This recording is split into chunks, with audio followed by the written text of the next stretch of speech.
எல்லாருக்கும் வணக்கம். நான் உங்கள் ராஜி.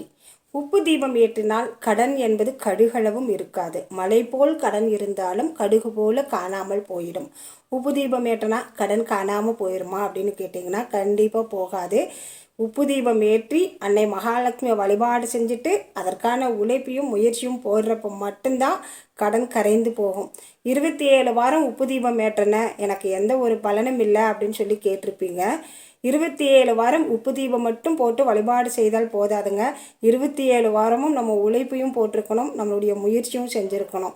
ஒரு சில பக்கமெல்லாம் கவனித்து பார்த்தீங்கன்னா அந்த அம்மா ஒரு வாக்கில் செலவு பண்ணிகிட்டு இருக்கும், அந்த அப்பா ஒரு வாக்கில் செலவு பண்ணிகிட்டு இருப்பாங்க. 2 பேரும் சேர்ந்துட்டு என்னம்பாங்க, கடனே கரையில் கஷ்டமே தீரலைன்னா எப்படி தீரும்?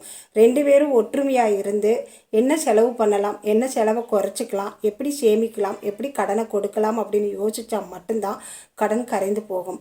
ஆளுக்கு ஒரு வாக்கில் செலவு பண்ணிட்டு நல்லா ஜாலியாக இருந்துட்டு அதுக்கப்புறம் கடன் கரைந்து போகலை, கஷ்டம் தீரலைன்னா எப்படி தீரும்?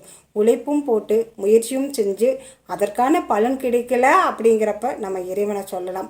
எதுவுமே பண்ணாமல் இறைவனை குறைச்சி கூறி ஒரு பிரயோஜனம் இல்லைங்க.